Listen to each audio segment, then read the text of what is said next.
Testing 1, 2, 3, 4, 5, 6, 7, 8, 9, 10.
Hey folks, Roland Martin here. Today is Monday, May 18th, 2020. We're going to start the show off like we normally do. We're going to go right to this interview here with the mayor of Louisville, Kentucky, who joins us right now with regards to, of course, the death of Breonna Taylor. This has been a huge issue that we have been dealing with all across the country.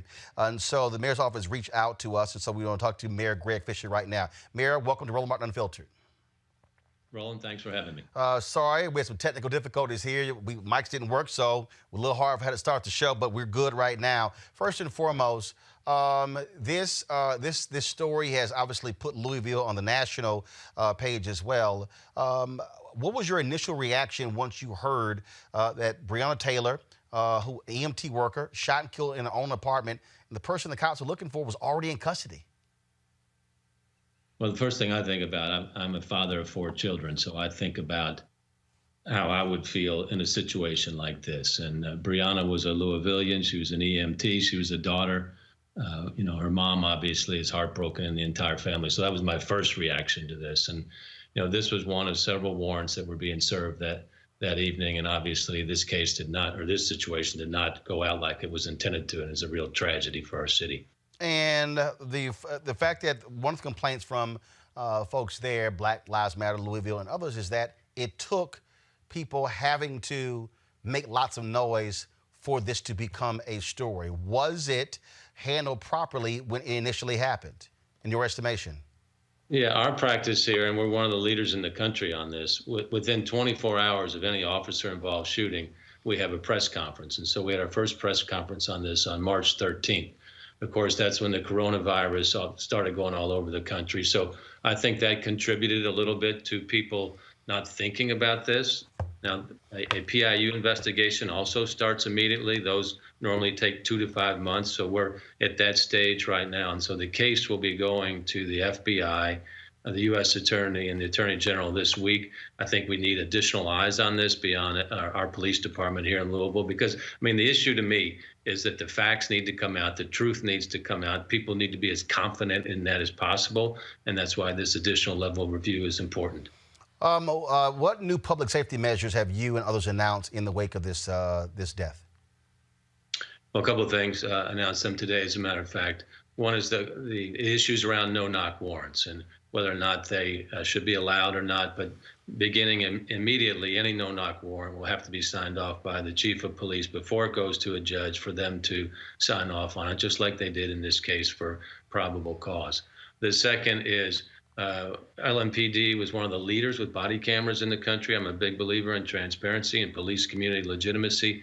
But undercover agents do not use body cameras. But effective immediately, if you are executing a search warrant, you have to have a body camera on. And then third was we're getting the latest best practice on police and civilian review to see if the commission that we have right now can be enhanced. So those are 3 things I announced here today.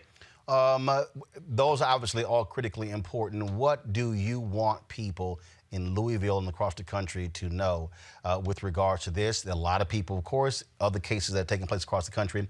Folks don't necessarily have lots of trust in the cities. You've got the Laquan McDonald case where the mayor and the city fought even the release of that video. And once it was released, people found the truth out. That officer ended up going to prison. So what do you want people to understand what you and the city is doing? Well, number one, it's all about getting truth and getting justice. And so that's why I've asked these additional federal partners to take a look at it in the state AG. Number two, when I talk to white Louisville and white America in particular, is they need to understand the broader context of this. Breonna's situation was a tragedy, but for Black America in particular, this is another traumatization and another reminder of this unequal dynamic between law enforcement and communities of color that, in my view, started over 400 years ago when the first ship of enslaved people came here, went through slavery, Jim Crow, voter suppression, red line. It goes on and on and on. So this is bigger than just one case here. And it really calls out to this country that I hope it's been accentuated by this pandemic, Roland, that there has to be major structural systemic reform in America for everybody to feel like they've got a connection to a bright and hopeful future. And if anything can come out of this tragedy, that's my prayer. And also, last question, you're the incoming president, U.S. Conference of Mayors. I've worked with previous presidents before, of course, Mitch Landrieu, Kevin Johnson, and others. What do you hope that the U.S. Conference of Mayors will do, where these mayors are able to go back to their cities and put things in place before a tragedy happens, and also to get police departments to understand that, look, this is about their safety and the public safety, because it's called to protect and serve the public? No, to me, it's all about police community legitimacy. And if the community doesn't think the police are legitimate, then they're not.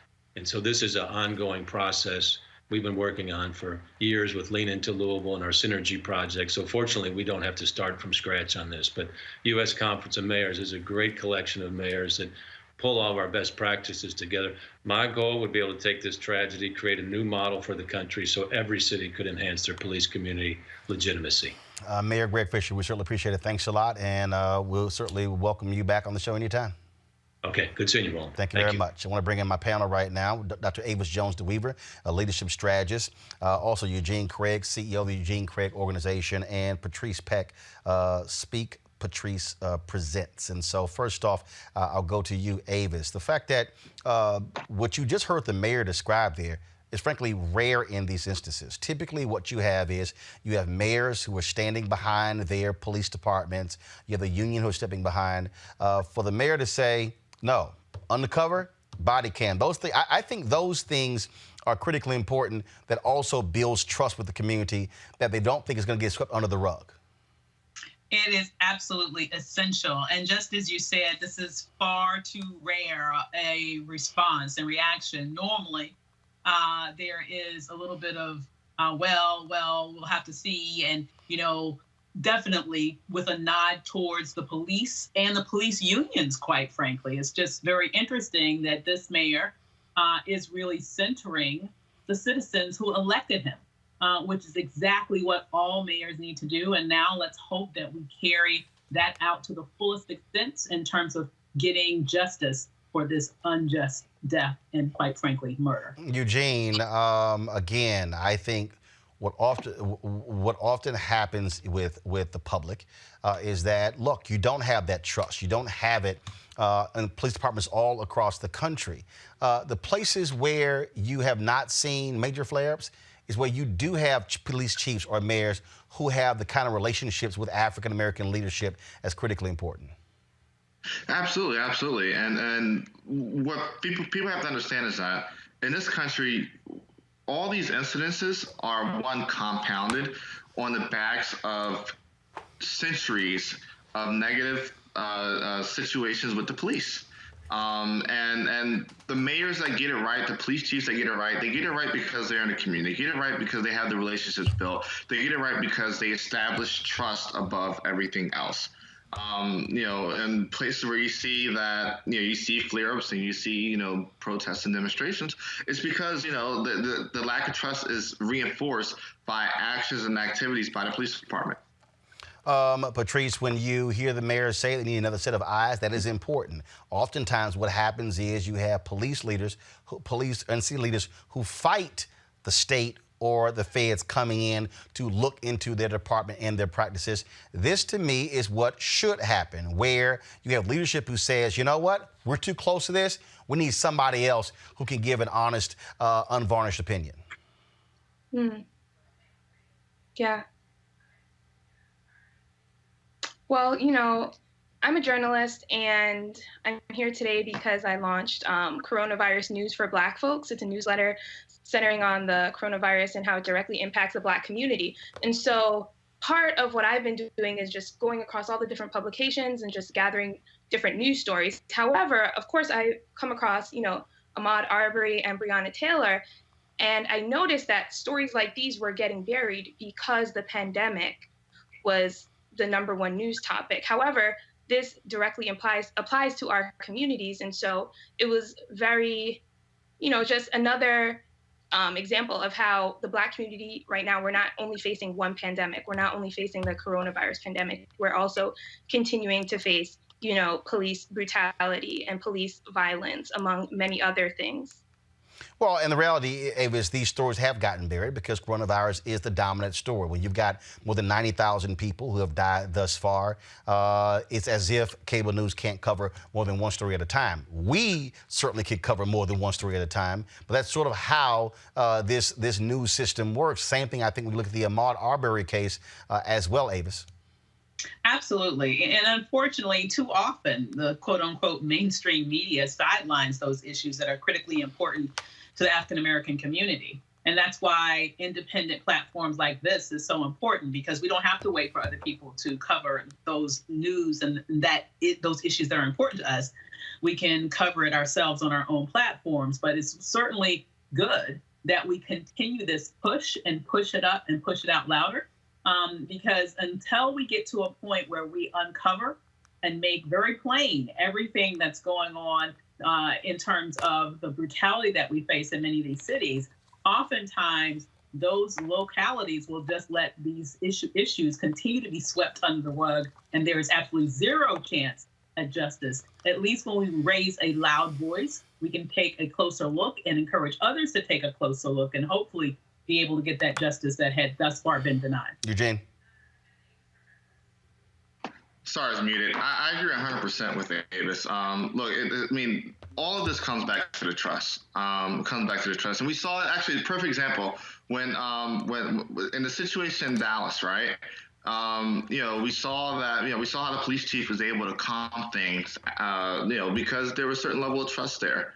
If you can, you know, compare it and contrast it to, you know, the Freddie Gray situation in Baltimore, where, you know, there has been a lack of trust for forever, and you know, you saw the uprisings that happened. Absolutely. All right, folks, the last week, the Leadership Conference on Civil and Human Rights joined with 113 other civil rights organizations in releasing a letter asking for the Department of Justice to get involved in the case of Ahmaud Arbery. Now, all kinds of different things have been happening over the weekend. New York Times actually put together this video, piecing all the information that we have together to show what actually took place. And based upon their video, Ahmaud Arbery actually was hunted down. It was a very strange video to see how they tracked all of the various movements, if you will, involving Ahmaud Arbery, what took place, where the people were at those times. So let's do this here. I'm going to try to pull it up in a second. But first, what I'm going to do is I'm going to go to Becky Monroe. She's the director of Fighting Hate and Bias Program with the Leadership Conference on Civil and Human Rights. Becky, when you look at this very issue here, in terms of what has happened, all these conflicting stories, the bottom line is this here. These 3 DAs are culpable here, especially the first 2. The fact is they were not trying to actually pursue justice. They were operating more as the defense attorney. Now we're hearing that the police told the homeowner whose home was being built if he had any issues to call Gregory McMichael instead of the cops. What do you make of that new development? I mean, I have to tell you, that's why we at the leadership conference called not only for a hate crimes investigation into the murder of Ahmaud Arbery, but also for a pattern or practice investigation of systemic constitutional abuses into the way that the local prosecutors and the police department handled this case. So it's just as you said, the complete dereliction of duty for over 2 months when there was undisputed evidence that these two men were involved in the murder of Ahmaud Arbery. We think that plus a long-standing, and many local advocates across Southeast Georgia have been raising these concerns for a long time about a pattern or practice of systemic constitutional abuses on the basis of race by these local prosecutors as well as the police department. So I think, as we see more and more information coming into the public domain, we feel like our call for an investigation, again, not only into the hate crime, but also into the handling of this case is well warranted. Explain to folks out there who don't understand the distinction between a hate crimes investigation and a murder investigation.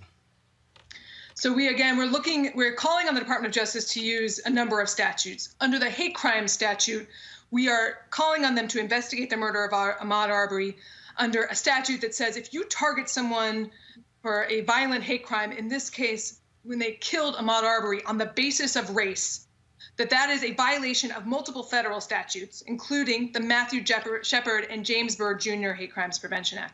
So we are calling for an investigation of his murder against those two defendants under that statute. We are also calling for an investigation of the law enforcement agencies here. And when I say law enforcement agencies, I mean the police department as well as the local prosecutors that were involved in this case. And as you mentioned, the way that this case was handled, and we even just with the publicly available facts, the fact that for over 2 months, these two men, we had undisputed evidence that they, as you mentioned, they stalked and killed Ahmaud Arbery, were permitted to there was no warrant issued for their arrest, despite the fact they had the video. So we think that's why we're calling for an investigation under these two different statutes. All right then, Becky, we certainly appreciate it. Where can people, again, if they want to follow what the leadership conference is doing, where can they get more information?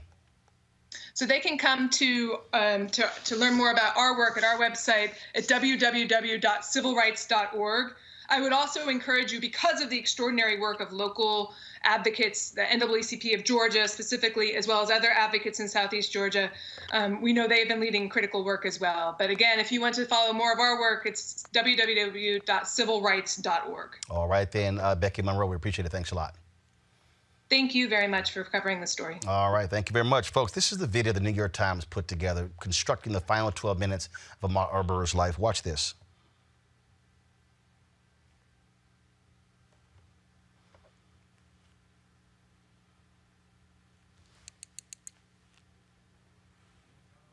All right, so we're having some issues with the sound, so let me go ahead and... 219 Satilla Drive is... I'm going to pull that back some. I want you to actually see this, I'm sure you saw the news about Ahmaud Arbery. It looks like murder. The American public saw the video. What exactly happened in the last moments of Mr. Arbery's life?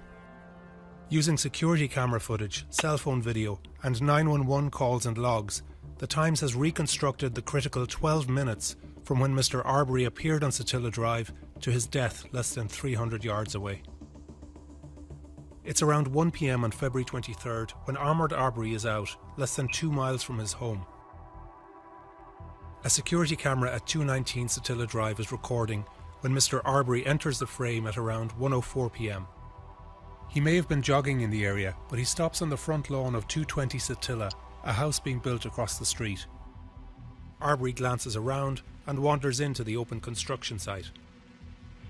Inside, security footage briefly captures him looking around. Meanwhile, outside, a neighbour walks from Jones Road towards Satilla Drive and calls 911. There's a guy in the house right now. The house under construction. 219 or 220 Satilla Drive. The neighbour waits by the street corner. He will later tell the dispatcher that Arbery resembles a recent trespasser in the area. He's been caught on the camera a bunch before at night. It's kind of an ongoing thing out here. Black guy, white t-shirt. On multiple occasions before February 23rd, several trespassers were caught on camera at 220 Satilla. The owner routinely alerted the police. On 4 occasions, what appears to be the same man was filmed. It's unclear if this was Arbery, but even if it were, this does not justify his shooting by neighbours outside on the street. The site's owner says nothing was ever stolen from the house during these incidents or on February 23rd, and no property was ever damaged.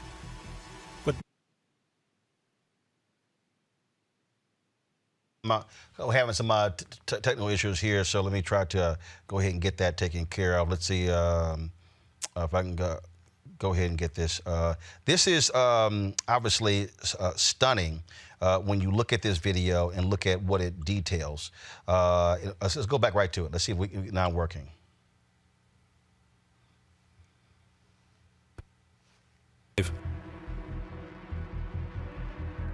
And calls 911. There's a guy in the house right now. The house under construction. 219 or 220 Satilla Drive. The neighbour waits by the street corner. He will later tell the dispatcher that Arbery resembles a recent trespasser in the area. He's been caught on the camera a bunch before at night. It's kind of an ongoing thing out here. Black guy, white t-shirt. On multiple occasions before February 23rd, several trespassers were caught on camera at 220 Satilla. The owner routinely alerted the police. On 4 occasions, what appears to be the same man was filmed. It's unclear if this was Arbery, but even if it were, this does not justify his shooting by neighbours outside on the street. The site's owner says nothing was ever stolen from the house during these incidents or on February 23rd, and no property was ever damaged. But neighbours were aware of the trespasses, and the community was on alert. Now, back to the day in question. It's 1:08 p.m. and Arbery is walking around inside the house. 4 minutes after he entered, he walks out and runs off.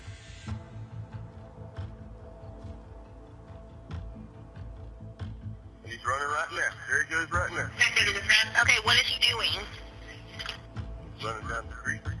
In the top corner of the security footage, we can see down the street to 230 Satilla, the home of Travis McMichael. At 1:10 p.m, Travis and his father, Gregory, grab their guns, jump in a white truck and leave the house to pursue Mr. Arbery. We don't have footage showing the next 3 minutes, but testimony Gregory McMichael gave police at the scene and interviews by another witness, Roddy Bryan, indicate what happened. Gregory and Travis McMichael follow Arbery onto Burford Road.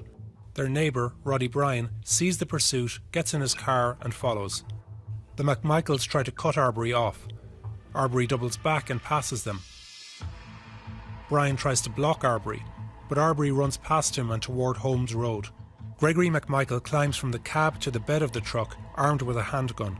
We don't know exactly what happens next, but Bryan and the McMichaels end up following Arbery on Holmes Road, and we next see Arbery at 1:14 p.m. running back down Holmes Road, away from Roddy Bryan and towards the McMichaels. Roddy Bryan is filming, and a warning, these scenes are distressing. Gregory McMichael dials 911 at this time. 911, what's the address of your emergency? I'm out here at Satilla Shores. There's a black male running down the street. Satilla, where at Satilla Shores? I don't know what street we're on. Here, stop right there! Is it? Stop! Travis! Sir, hello, sir.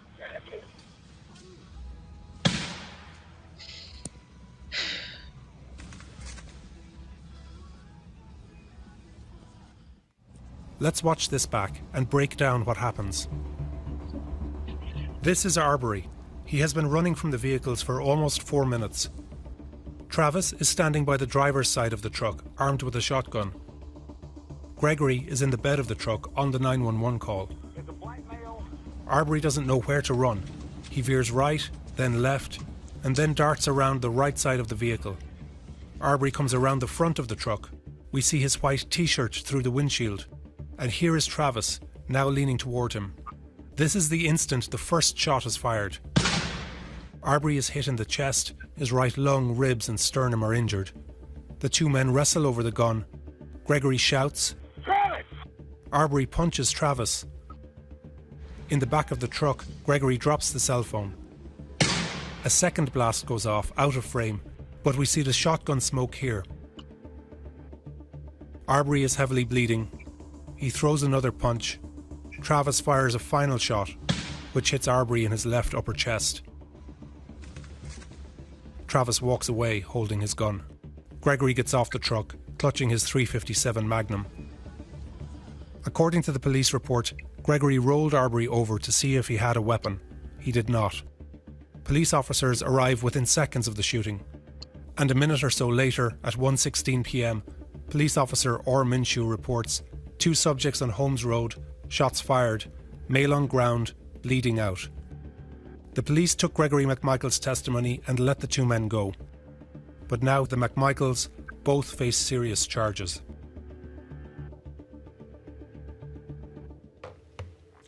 Again, that was a video report that was put together by the New York Times. It is certainly stunning to watch. Not only that, I was looking today at this story in the New York Post where, talk about gruesome, the daughter of one of them, here's the post right here, folks. This is unbelievable.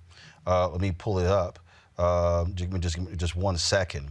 The sister of Lindsay McMichael, okay? She's the sister of Travis McMichael.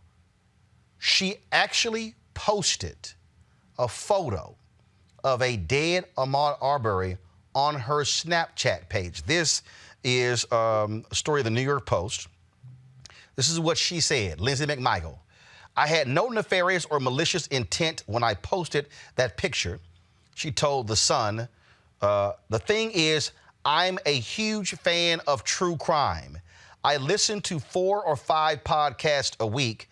I'm constantly watching that sort of thing. It was more of a holy shit, I can't believe this has happened. It was absolutely poor judgment. And of course, the Arbery family, first of all, Lee Merritt, family attorney, calls it deeply disturbing. I'm sorry, Eugene, Patrice, and Avis.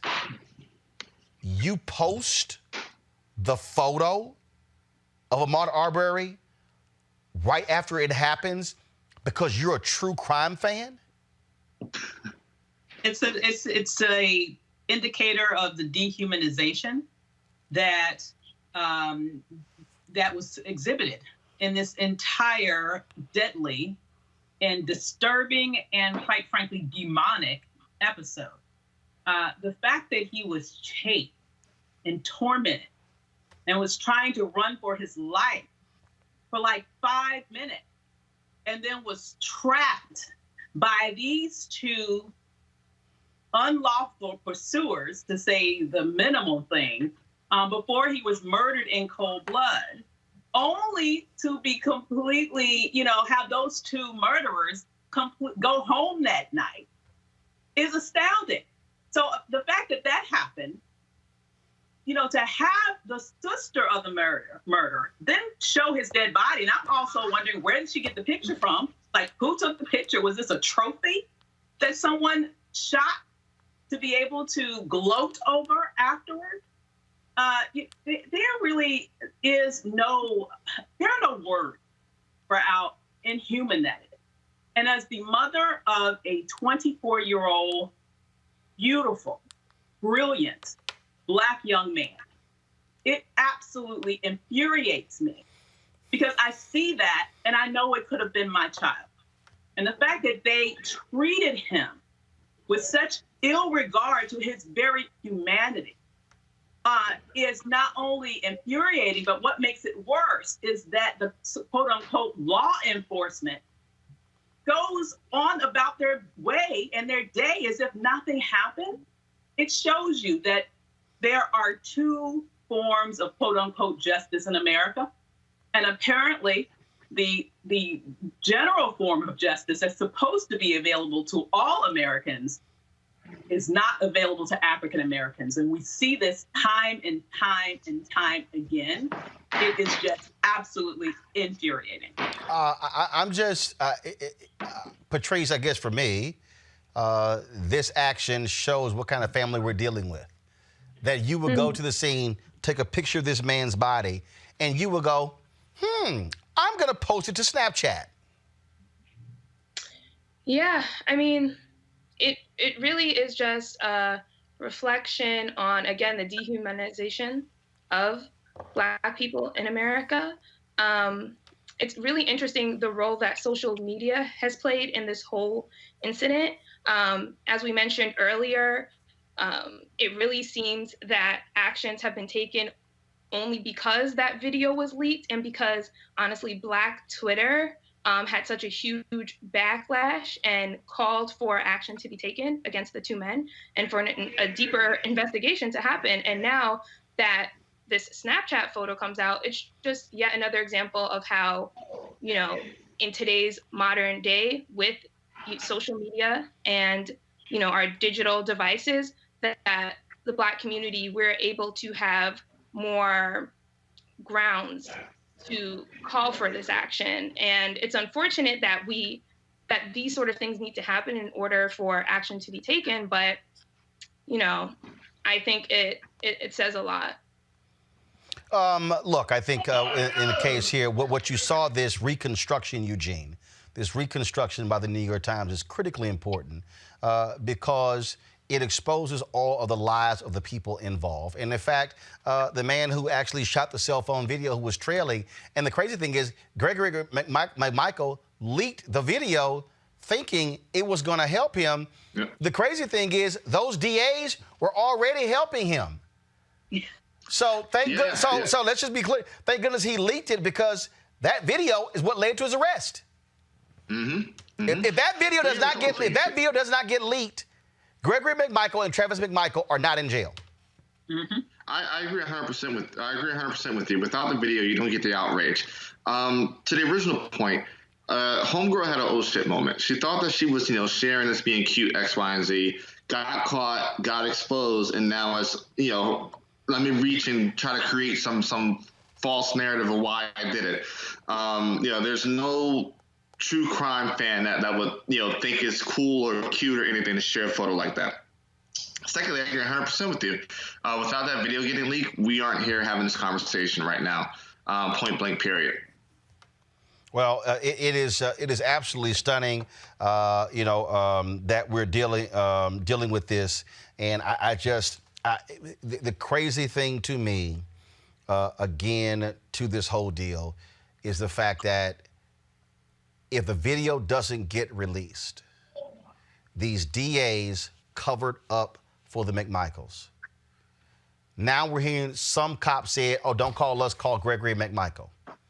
Other cops testified. Other cops, the Glen Allen Police Department cops said that they said, according to two commissioners, oh, we want to arrest them on the spot, but the DA said don't.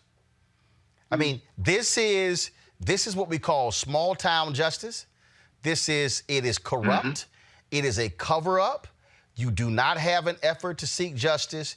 And this is what Black people are always saying, that we got to raise hell, yell, kick, and scream in order to actually get justice. And that's the case here.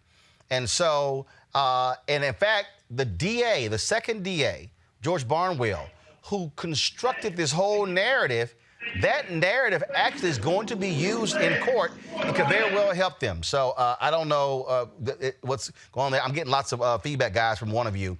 So please, I don't know what all that noise. We're getting lots of feedback, so let's check into that. Let's go to folks. He's the co-founder for the Center for Policing Equity.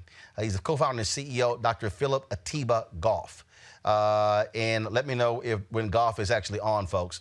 Because what we're also seeing here is that you look at both of these cases, Breonna Taylor and Ahmaud Arbery, in terms of how police are responding to the public. In the case of Breonna Taylor, lawsuit had to be filed in order for more information to come out. Story then goes national. Pressure being put on. Ahmaud Arbery, New York Times has a story. We cover it. The family is pushing.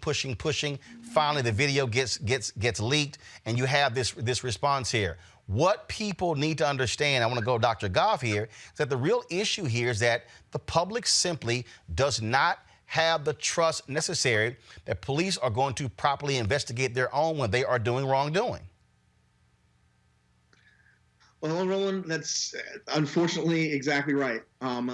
In these situations where you have law enforcement, especially when they're caught on camera doing things that, even if they might be within the regulations of the law enforcement guidebook, they're not what anybody would consider to be right.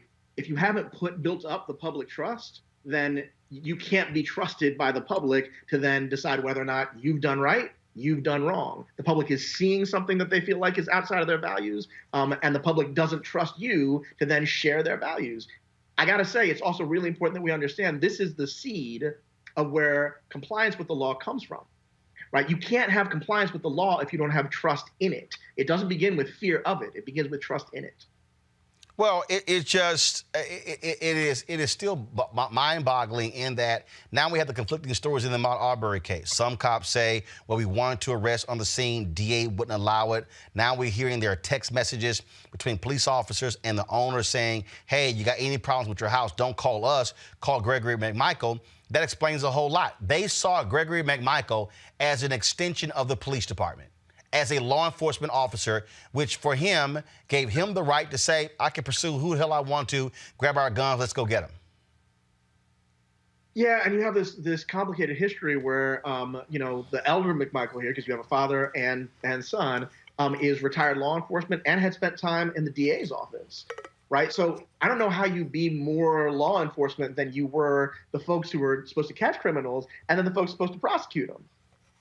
You also have a history with this individual who allegedly was let go from law enforcement, or at least he was not permitted, I should say, wasn't permitted to continue making arrests because he couldn't follow the rules for reasonable use of force, right? Still, within a community, if you know your officers, right, in a community that's small enough, officer friendly over there, right, an officer unfriendly over there, someone retires and they're still carrying their badge and their gun and someone's saying, call them if you have a problem, then yeah, you have folks essentially engaged in vigilante justice or vigilante versions of justice. We saw it in Sanford, Florida. And when folks abdicate responsibility for equal justice, it gets out of hand really quick.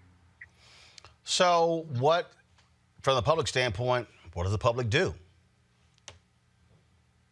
Well, if we're talking about in the particular case in Georgia, you can demand that there is a third-party investigation. It seems clear to me that there is grounds to ask. Maybe there's a civil rights violation going on here, and so we want folks to come in. We want DOJ to come in and do this. This is, by the way, what happened in Fort Worth when we had the terribly tragic Tate Jefferson shooting.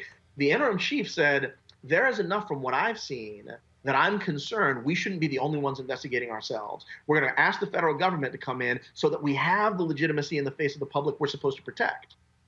So residents can demand for that. You can also ask for civilian review of this, because it's not the case that law enforcement should ever be above and separate from the people, right? Robert Peel's principles that set up law enforcement in general, there are 9 principles. Number 7 is the most important one. Says the public are the police and the police are the public. So if you don't have any civilian input on this, then the argument can be made, I don't have trust in law enforcement, I don't have civilian input, I've got an occupying force. I don't have law enforcement and public safety, right? So those are 2 obvious things in this particular case. Beyond that, there's a lot of this stuff we know how to do. We know how to make law enforcement police in ways that garners the public trust, right? We know how to engage in community policing. We know how to engage in trainings that the folks in the community are the leaders of, that help to get at both old-fashioned racism and new fashion. We got the explicit, we got the implicit bias. We know how to give that to law enforcement in a way that allows them to lead on garnering trust as the first most important thing. It's not just through consent decrees, it's through collaborative reform between law enforcement and justice nerds like us, nerds coming out of DOJ, coming out of the FBI, and coming out of the community. And if law enforcement wants to lead, those tools are now available to them to measure not just crime, which is what the FBI and the Uniform Crime Report require, but to start measuring justice and holding themselves accountable to those same values. My hope is that we will see more of that, especially as public safety and public health become more obviously intertwined. All right, Dr. Philip Atiba Goff. We surely appreciate it, man. Thanks a lot. Thanks, man. All right, folks, let's switch to what's happening with the coronavirus. Here is the update in terms of where we are. 1.53 million cases of COVID-19 in the United States. 90,263 people have died from coronavirus. 347,000 people are responding. Now, what's interesting is Donald Trump, in his attempt to change the news cycle, which I think that's what he did, he announces that, he's taking this hydrochloroquine, this drug, this drug that he's been touting somehow could be the miracle drug. This is what he said today in his roundtable. But I get a lot of tremendously positive news on the hydroxy, and I say, hey, you know the expression I've used, John? What do you have to lose? Okay, what do you have to lose? So I have been taking it for about a week and a half. Every day? At some point, every day. I take a pill every day. At some point, I'll stop. What I'd like to do is I'd like to have the cure and/or the vaccine, and that'll happen, I think, very soon. And you've had no symptoms, sir? Zero symptoms. No, I haven't had any symptoms. No, I test every couple of days. They want to test me, for obvious reasons. I mean, I am the president, so they want to test me. I don't want to be tested, but they want to test me. So every couple of days I get tested, and I've shown always negative, right? Negative. Is that the term you use for this, right? Negative. Totally negative. No symptoms, no nothing. But no, I take it because I think I hear very good things. Again, you have to go to frontline workers. Many frontline workers take it, and they seem to be doing very well. First of all, let me just cut to the chase why what you just heard is bullshit. Okay? No one in their right mind is going to take a drug, a dangerous drug, that has significant side effects if you're not showing any symptoms. Now, here's what we know. We know that his valet has tested positive for coronavirus. We know that Katie Miller, Pence's press secretary, has tested positive for coronavirus. She's married to Stephen Miller, his one of his top domestic policy aides. If y'all actually trying to get me to believe that, he's taking it, no.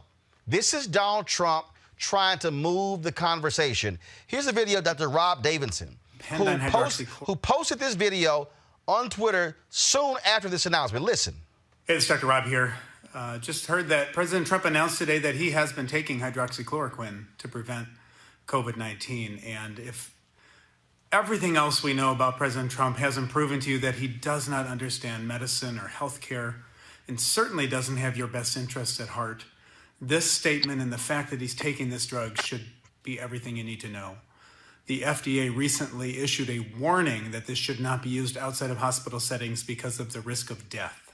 We know that patients with lupus depend on hydroxychloroquine, and when President Trump was touting it in March, that they ran into shortages. Now, if someone on lupus who takes it all the time runs out of this drug, they can suffer from kidney failure and life-threatening blood clots. And so President Trump is not only putting those people at risk by touting this drug again, announcing that he's taking this drug against the advice of doctors, against his own White House doctor advice. This hurts those patients and potentially hurts other people who will start taking the drug to try to prevent it, or when they have mild symptoms that could be from COVID-19. Recently, we know there's evidence popping up that there are increased deaths with hydroxychloroquine. And we know that there is no evidence that this drug works, none. The study, quote, study out of France was completely flawed. Any data that has existed has been debunked. We want it to work. We want something that works, but we know that hydroxychloroquine isn't it, at least not yet. And the president is being reckless in his announcing that he's taking it, and in taking it in the first place. We in the healthcare field need to come out with one voice against the use of this drug, against the advice of this president, knowing that he is going to put more people in harm's way. Be safe out there. Please stay home. Please observe social distancing and wear masks when you're in public. And above all, listen to healthcare experts, not the president.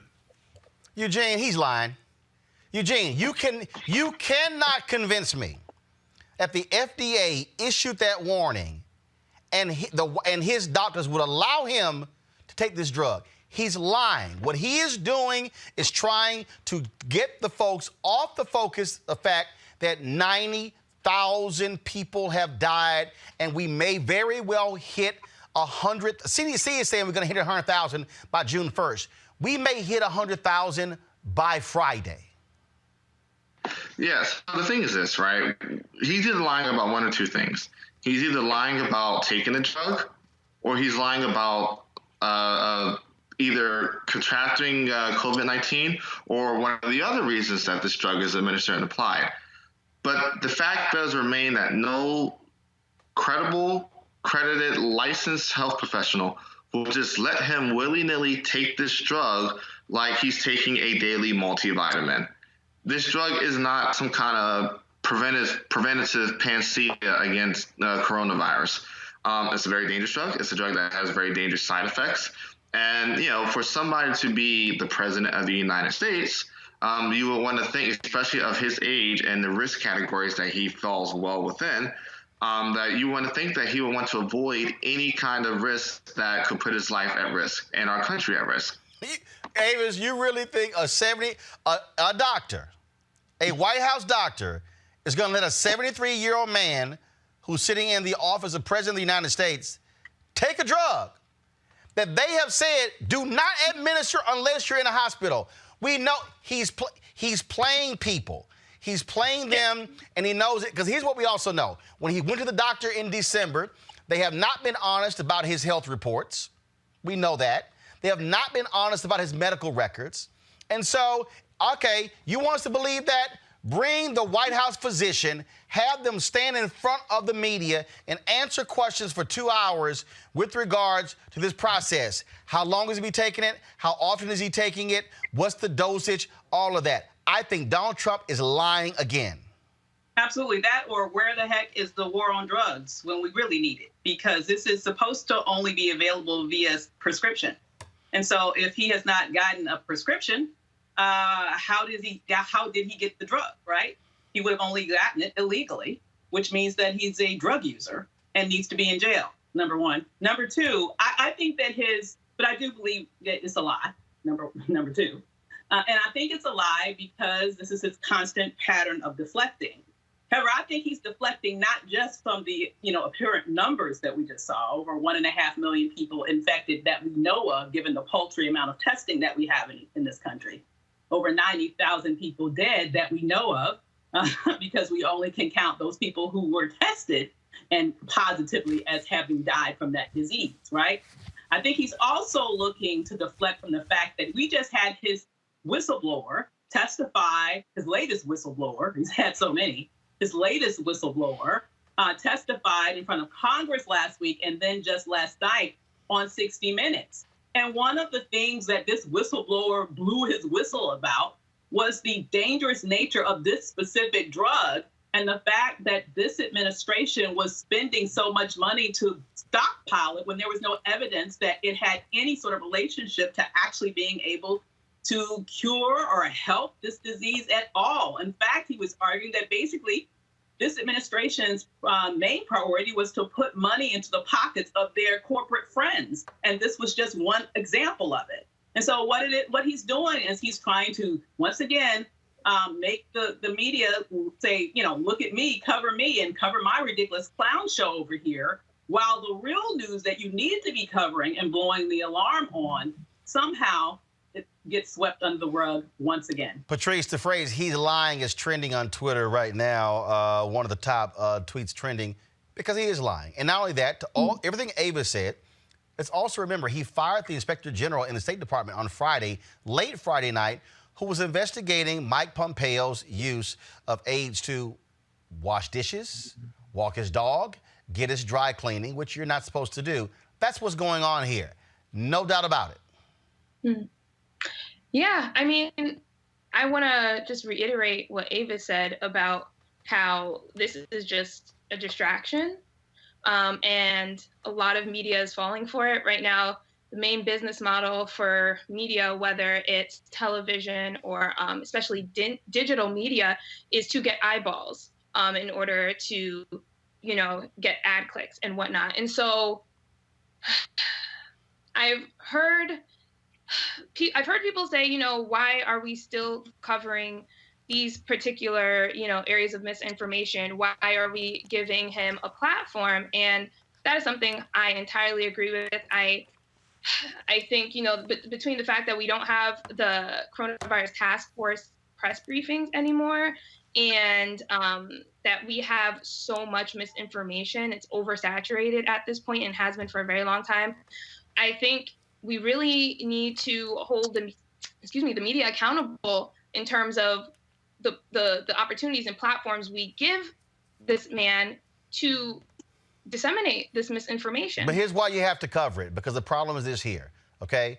When the President of the United States speaks, people are going to cover it. And the reality is there are going to be people. We saw what happened before. When he touted this drug, the people who have lupus, who are impacted by this drug, were freaking out because they were saying, we're running out of supply. What's going to now happen, he throws this out here, this is going to happen again. When he sounded like a fool, that was disinfected, and there were people who were literally calling and ingesting disinfectant because this nutcase said it. And so Donald Trump is actually he is a danger to the public when he speaks. Mm-hmm. And so we have to say, don't listen to the idiot in chief because he's lying. That's why I played the video of that doctor who was saying, do not listen to the president because he's lying. Right. And I do think that, just like the doctor said, that medical professionals, they need to also be given the platforms to disseminate their information, because, Trump is getting a lot of it. He gets clicks. Media companies are profitable because he gets a lot of traffic. And I do think, the medical professionals also need to receive this amount of attention. Well, that's one of the reasons why we've had more than 80 experts on this show for those very issues. Joining us right now is Derek Johnson, President and CEO of the NAACP. They released their study talking about the impact of COVID-19 on African Americans. Derek, when you have Donald Trump, Derek, there's no doubt in my mind he's lying. I don't know. Look, I don't have high blood pressure. I don't have hypertension. But do you think I'm going to take a high blood pressure medicine to say, well, I'm going to take this to prevent it from happening? Man, come on. He is the master of distraction. One of your other guests mentioned that he's trying to distract from something else. The fact that we will have 100,000 people to die of this pandemic. The fact that this was completely a man-made reality that he created. The fact that we have an economic system that's in chaos right now with the highest unemployment than we have seen in recent memory. The fact that there is no clear pathway out of this, there is no cure, there is no prevention other than social distancing. And as soon as this pandemic received a black face, Southern governors and conservatives started saying, let's open up the economy. He said, what do you have to lose? Obviously, everything. Everything, not only the black community, but just our whole system is right now in ruin. And for us, we cannot get distracted on his foolishness, his lying. We must be focused on November to make sure we remove him and all of his ilk out of office so we can right-size where we are as a nation. Of course, what is the study that you guys released, what does it show as relates to African Americans and COVID-19? It's tremendous fear. People are in fear. We are very clear that they are looking for advice from experts, public health experts. They don't trust this president. They don't trust the system that he's referring people to. And so we know as we continue to prepare for November, we're using this information so we can have the right type of approach for our community and so they can have informed decisions. We have a problem. We are in the midst of chaos. Any Republican in private would tell you that. Any individual would tell you that. And we have not seen the worst of it because when state and municipal governments begin to look at their budgets and the lack of tax receipt, we're going to see another wave of economic disaster. And of course, and they're now touting, of course, opening up. Here you have in Montgomery County, Alabama, they're opening up, but their numbers are going up. Texas, they're reopening up, their numbers are going up. And so we have no choice but to tell black people, hey, don't follow those fools. Protect yourself. It is unfortunate that some in our community are not paying attention. It's unfortunate that some people in our community are so vain, they can't wait to get back to the nail shop, barber shop, and beauty salon. And, I think George Wallace had the best joke. If you are concerned about your makeup, hair, and nails, the funeral home parlor is waiting for you to get you situated. And that's what we're confronted with now. The underlying issues that have impacted our community for many years, the fact that we have not had a true public health system to support many people across the country is coming home now and is showing up in a way in our community that's having a disastrous impact, on top of the fact that we are the essential worker pool. We are contracting this virus not only because some of us are ill, it's because we have to go to work every day. We are the individuals in the grocery stores, public transit workers, and all of the essential work that's required to keep this economy moving. One of the things that we're also, again, are dealing with these after effects. As we look at what's happening here, as we look at folks, again, reopening, businesses are very concerned what's going to happen. We're also dealing with these people who are acting a complete fool and how they are berating and treating essential workers. I've seen a number of videos of white folks just losing their mind, but not just that. It was a brother who had a machete who went after a couple of people mad about the lockup as well. And so beyond the coronavirus, you got these people who are just acting a complete fool and who are verbally, in some cases physically, attacking people who are just trying to do their job. We will always see, and as history has shown us, in time of economic insecurity, people begin to act strangely. Some of their true selves come out. And that's what we're seeing. We're seeing individuals who simply cannot handle pressure. For African Americans, we understand how, trouble don't last always. That's one of the spirituals of many of us saw growing up. And so we're going to see our way through this. But for others, this type of economic instability, this kind of public health period, create a level of foolishness that's dangerous not only to our community, but to the stability of this nation. Derek Johnson, President, CEO of the NAACP, was really appreciated. Thanks a lot. Roland, yep. Encouraging people to sign up. We got to focus on November. We are done dying. It's a hashtag that we are rolling with. We need volunteers in the target areas, because if we increase Black voter turnout by 1 to 3% in our target areas, we will guarantee that we remove this cancer out of the White House and begin to address these systemic problems that confront us. Continue to do what you do. Thank you for having me. I appreciate it, and I agree 100%. Thanks a lot. Folks, got to go to a break. When we come back, we'll talk to Reverend Dr. William J. Barber about the Poor People's Campaign, how they are trying to keep people to stay inside and stay alive. Also, The Last Dance, the ESPN 10-part documentary detailing the Chicago Bulls' final season, finished airing last night. We will talk with Kerry Champion, David Aldridge, as well as Mark Jones, three folks who were there on the inside covering what took place in Michael Jordan's run, especially in the case of David and Mark Jones. So looking forward to that conversation. Plus, Fit, Live, Win Monday. Got a course, Doc on helping you out when it comes to fitness tips. A whole lot more to do right here on Roland Martin Unfiltered. Back in a moment. You want to support Roland Martin Unfiltered? Be sure to join our Bring the Funk fan club. Every dollar that you give to us supports our daily digital show. There's only one daily digital show out here that keeps it black and keep it real as Roland Martin Unfiltered. Support the Roland Martin Unfiltered daily digital show by going to RolandMartinUnfiltered.com. Our goal is to get 20,000 of our fans contributing $50 each for the whole year. You can make this possible. RolandMartinUnfiltered.com.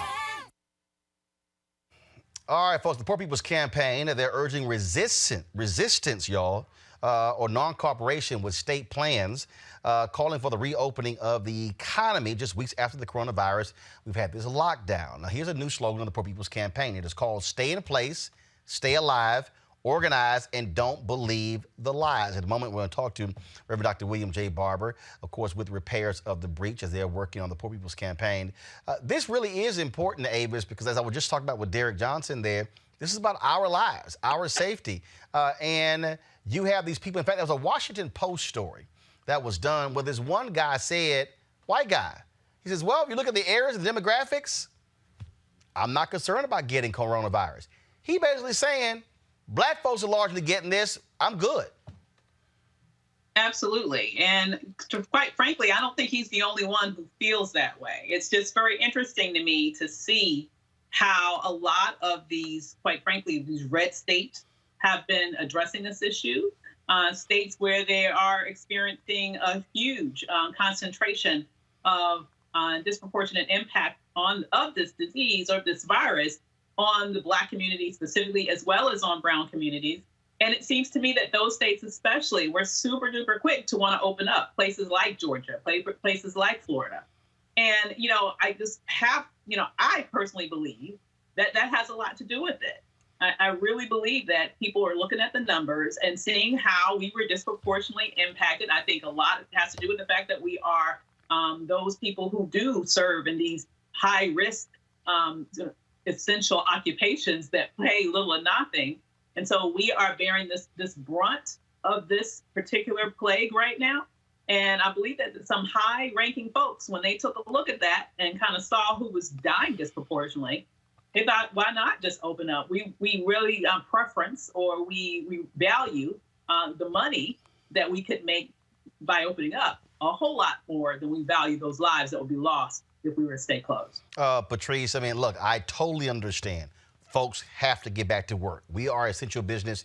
We've actually been working throughout this entire deal.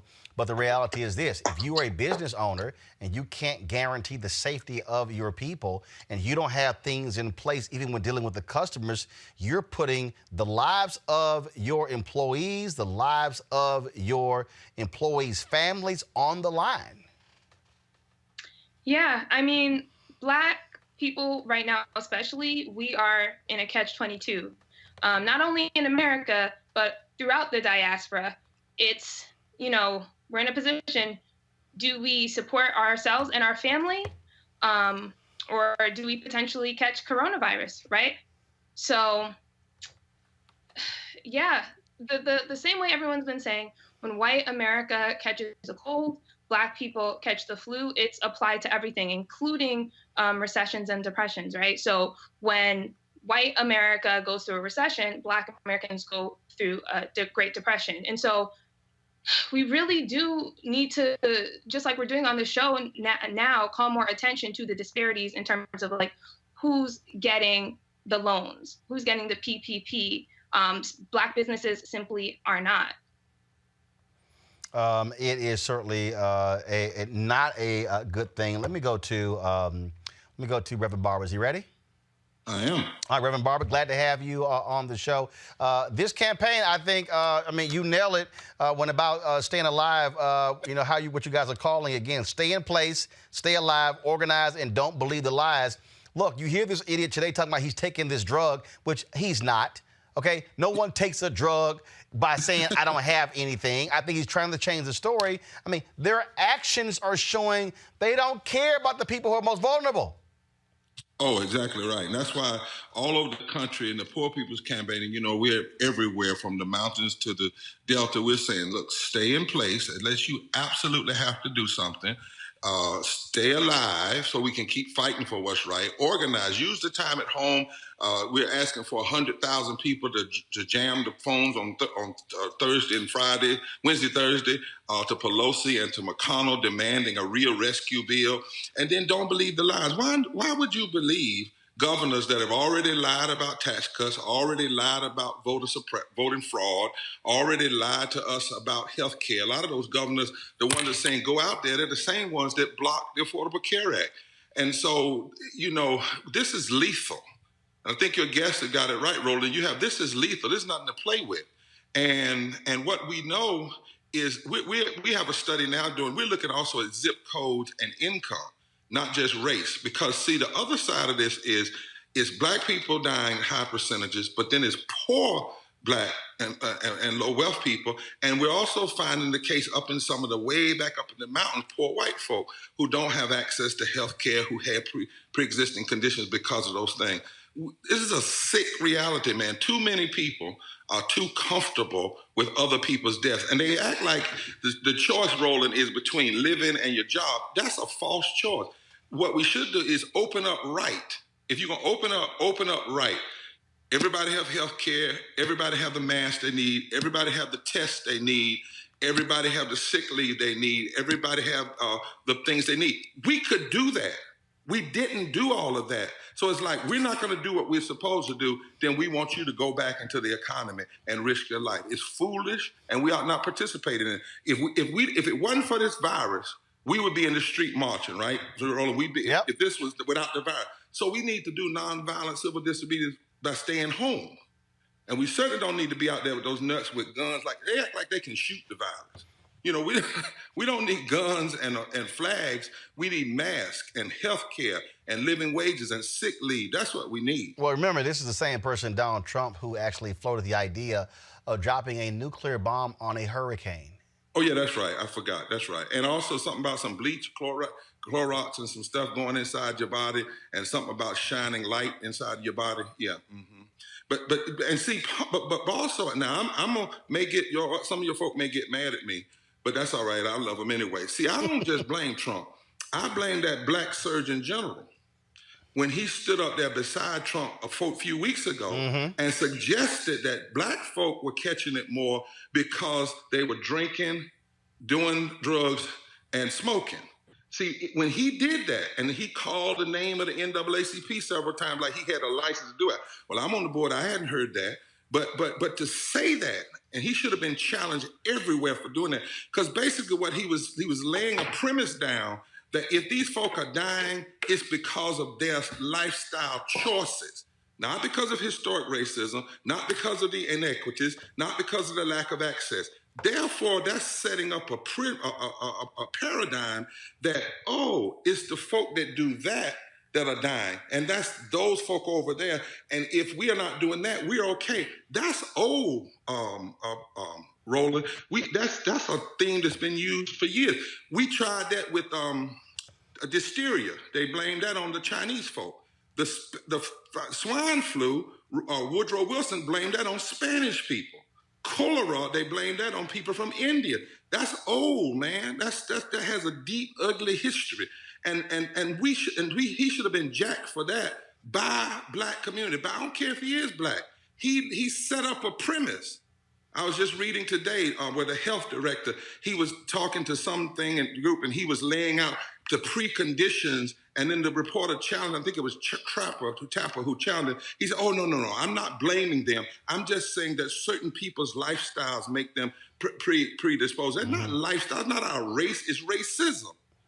Absolutely. It is, it's crazy what we're seeing, but the thing that I keep saying to people is like, look, we're used to having rallies, marches, going door to door, but the reality is the same work that requires you to go door to door, you cannot pick that phone up. You can be mobilizing, organizing through social media. You can, that's just going old school. Old school was they phone banks where they called people. Guess what? You called 20 people in your circle, your own personal phone bank. Isn't that how we organized in the old day, Roland, when we did voting, organizing? Ella Baker basically built the NAACP in the South in a phone booth with nickels. So on our campaign, if you go to our site, on poorpeoplescampaign.org, we actually lay out a whole toolkit of what you can do. We want people to help do these massive calls, because we still don't have a bill. The bill is better, but how in the hell can you have a pandemic and not guarantee people health care? That's just, I don't know who it was the other day that asked the question, well, do you expect us to change the healthcare system in the middle of the pandemic? Well, didn't you change slavery in the midst of slavery? Didn't you change Social Security and labor rights in the midst of the Great Depression? Didn't we have to change Jim Crow in the midst of civil rights in the midst of Jim Crow? You change things when they need to be changed. And so we're saying call, but then we say, let's call and see who's registered to vote. Let's call and encourage people to register to vote. And then help us organize for June 2020, when we're going to have thousands upon thousands, hundreds of thousands of people, but we're going to have this mass Poor People's Assembly, Moral March on Washington, a digital gathering. And the people that are going to be lifting up their voices and showing their faces are poor and impacted people, low-income people who are saying, we're sick and tired of this. We're not going to be silent anymore. We're going to present before America this group of folk that are coming together across all of the lines that separate us. And Roland, I want you to know, because you and I talk real, I have no interest in just doing a march or a gathering. That's nothing, or having a big speech. No. This is an assembly because we have done the numbers. And we have found out if you register 5 to 15% of poor and low wealth people in this country around an agenda, not a personality, but around an agenda, and then they examine candidates based on that agenda, you can fundamentally shift the political calculus across this country. And lastly, Roland, I want to mention this to you. It just came out last week in a study from Harvard that in a few months, we're going to have 13 million more people added to those uninsured. 13 million more. And 40% of the people that make under $40,000 are losing their jobs. And we're going to have an exponential number of increase what we call the new poor. So as we move into the political season, poor and low income people are going to be the base that we must organize to expand the electorate. And that's real. And that's why we got to do it from Alabama to Appalachia. Reverend Dr. William J. Barber, we surely appreciate it. Thanks a lot. God bless you, man. Take care. All right. Thank you very much. Final comment from you, Avis and Patrice. At the end of the day, mobilizing, organizing is the same, whether you do it on social media, whether you do it door-to-door, whether you do it by phone. Bottom line, it has to happen. And the only way to beat Trump is you have to out-mobilize, out-organize, and out-vote the opposition. Patrice first, then Avis. Yeah, I agree. We have the platform, like I said earlier, we have social media. We have the opportunity to digitally mobilize. I will say I think it's important and more effective to raise awareness through, sharing factual information as opposed to, shaming some of us within the Black community. I think that's very important, especially with the younger generation. But yeah, I agree. We are stronger in numbers. We always historically have been. So now's the time to mobilize, and we can't do it in person because we are a vulnerable, group and community right now with the pandemic going on, but it's definitely important for us to do so digitally. Avis. Absolutely. And there is no demographic, I believe, that's more digitally savvy than the Black community. I mean, what would Twitter be without Black Twitter, for example? I mean, we understand how to mobilize online. And right now, if ever there was a time to mobilize as if your life depended on it, it's now, because literally it is. We have to move every stone possible to make sure that this homicidal megalomaniac is voted out of office come November 3rd. All right, then. Avis DeWeber, Patrice, we sure appreciate it. Thanks a lot. Thank you. Folks, going to a break. We come back. The Last Dance, ESPN's 10-part documentary on the Chicago Bulls and Michael Jordan. We'll talk with 3 sports journalists who were there watching as it developed, getting their thoughts about the doc, but also settling some of these issues that are revolved around Jordan's activism, whether or not he was a bully, and did he push folks too hard. We're going to talk about it. Kerry Champion, David Aldridge, Mark Jones of ESPN. Up next on Roland Martin Unfiltered. You want to support Roland Martin Unfiltered? Be sure to join our Bring the Funk fan club. Every dollar that you give to us supports our daily digital show. There's only one daily digital show out here that keeps it black and keep it real as Roland Martin Unfiltered. Support the Roland Martin Unfiltered daily digital show by going to RolandMartinUnfiltered.com. Our goal is to get 20,000 of our fans contributing $50 each for the whole year. You can make this possible. RolandMartinUnfiltered.com. All right, so a lot of y'all are always asking me about some of the pocket squares that I wear. Now, Robert don't have one on. Nope. Now, I don't particularly like the white pocket squares. I don't like even the silk ones. And so I was reading GQ magazine a number of years ago, and I saw this guy who had this pocket square here, and it looks like a flower. This is called a shibori pocket square. This is how the Japanese manipulate the fabric to create this sort of flower effect. So I'm going to take it out and then place it in my hand so you see what it looks like. And I said, man, this is pretty cool. And so I tracked down, it took me a year to find a company that did it. And so they basically about 47 different colors. And so I love them because, again, as men, we don't have many accessories to wear, so we don't have many options. And so this is really a pretty cool pocket square. Now, what I love about this here is you saw when it's in the pocket, it gives you that flower effect like that. But if I wanted to also, because if I flip it and turn it over, it actually gives me a different type of texture. And so therefore it gives me a different look. So there you go. So if you actually want to get one of these Shibori pocket squares, we have them in 47 different colors. All you got to do is go to RolandSMartin.com/pocket squares. So it's RolandSMartin.com/pocket squares. All you got to do is go to my website, and you can actually get this. Now, for those of you who are members of our Bring the Funk fan club, there's a discount for you to get our pocket squares.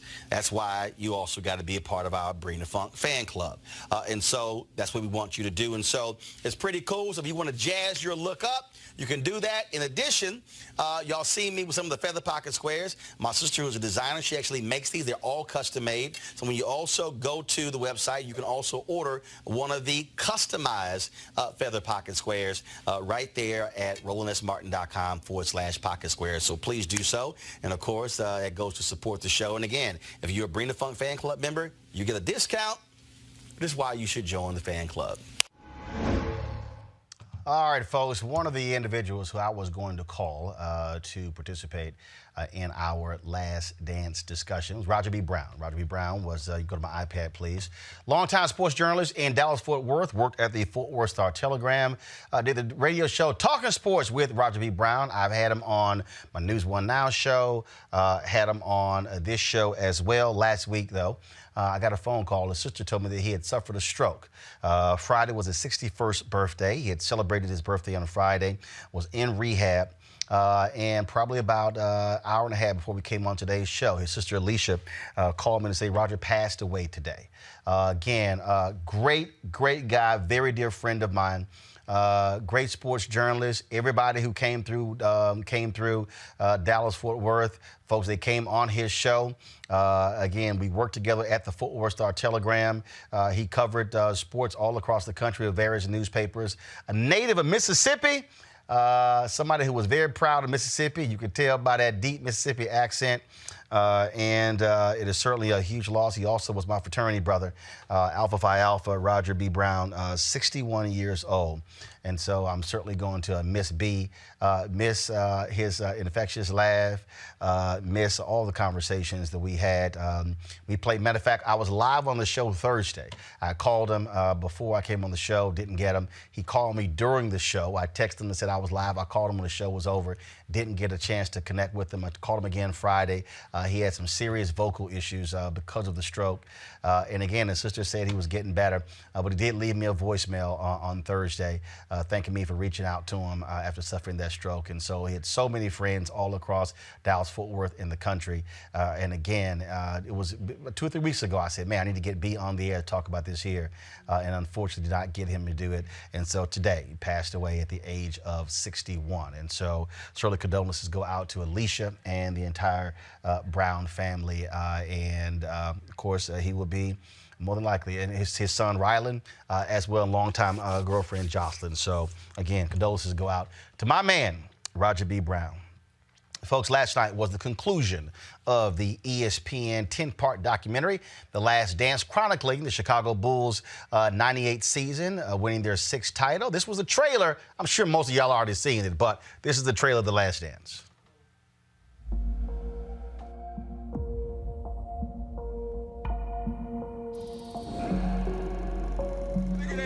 That's waterproof color right there. That's waterproof.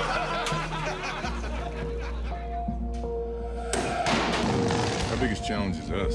I am cursed with this mentality of competitiveness. Competition was an addiction. Every day was a battle. Dennis, get up here. Boom. They don't hear it, see Dennis for 48 hours. No matter what we did, it seemed like it was a story. Scotty was being selfish. When the trust is broken, it's sort of shocking. I never hated Scotty. 6 championships in 8 years. We were the greatest team ever. What time is it? I'm gonna ridicule you until you get on the same level with me. That man getting a free run of me. It was his team. My mentality was to go out and win at any cost.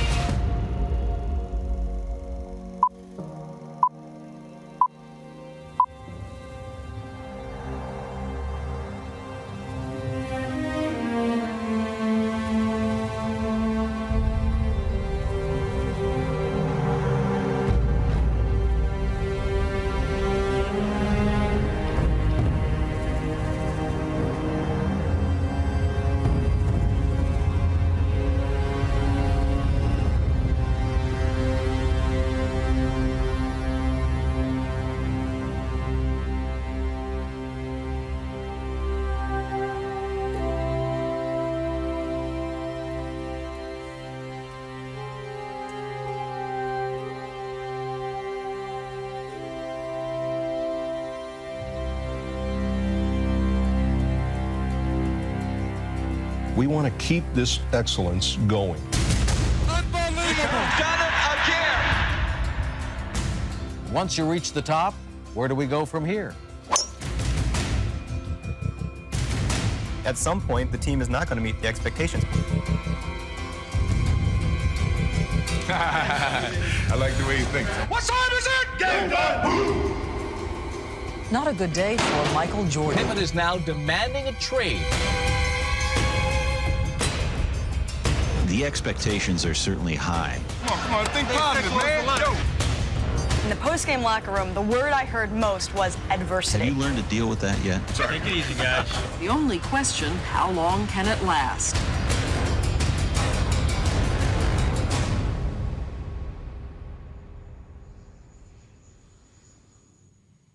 The most famous man on the planet is here.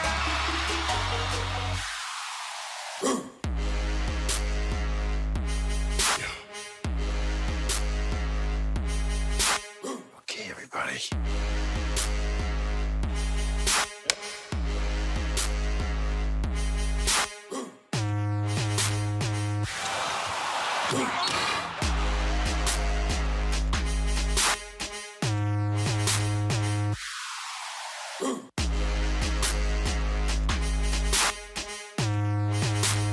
What time is it? Game time!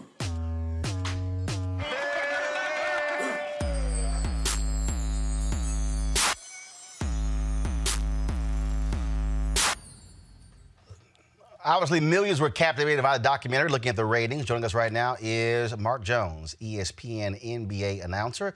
David Aldridge, longtime sports journalist. Of course, he covered the rise of Michael Jordan for so many years as well. In a moment, we'll be joined by Kerry Champion, of course, formerly of ESPN. I want to start with you, David. You're in the documentary. Mark is in it. He looks the same today as he did in the 1990s. He hasn't changed a bit. That must be what happens when you live in Miami.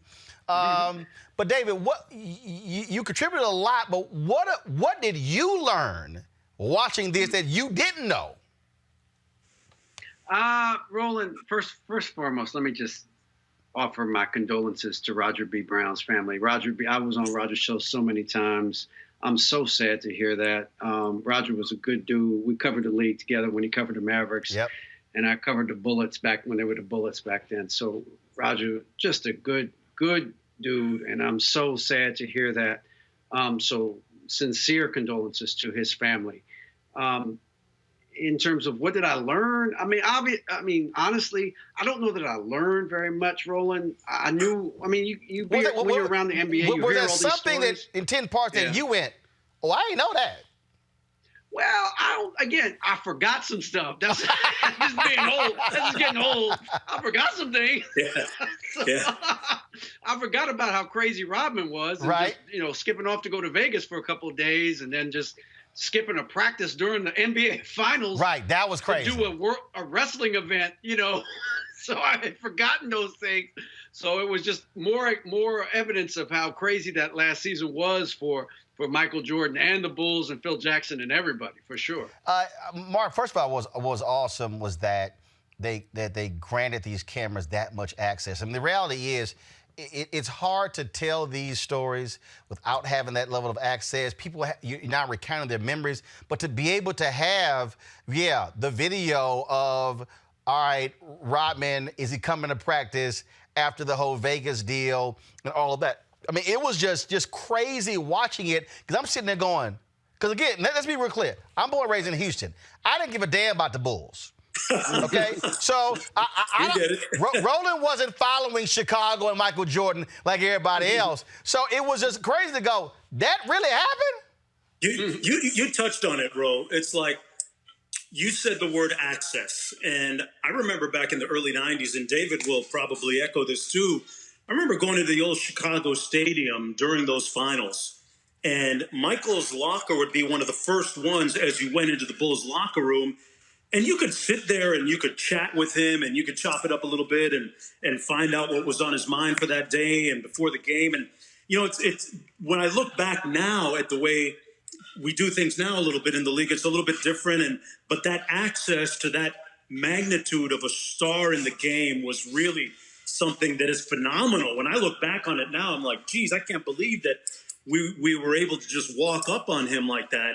And he liked to be able to interact that way. And now it's a little bit different. You know, some of the players nowadays, they'll hang out in the trainer's room for the first 42 minutes of media access and come out for the last 2, and boom, that's it. But in terms of what I learned, that was one thing. And another thing probably was just what a great connector Phil Jackson was. You talked about Rodman taking off for a wrestling show in the middle of the finals and welcoming him back into the fold, and to be able to handle the different egos and personalities and do it. And Phil was so unique in the way that he did it with his, I remember Bulls players telling me about the meditation sessions they would have when Phil would turn the lights off and he would walk into the locker room with incense before practice and create the right vibe with his incense. I mean, this dude was just different, and it brought it all back. It was great to see and hear again. David, I think one of the things that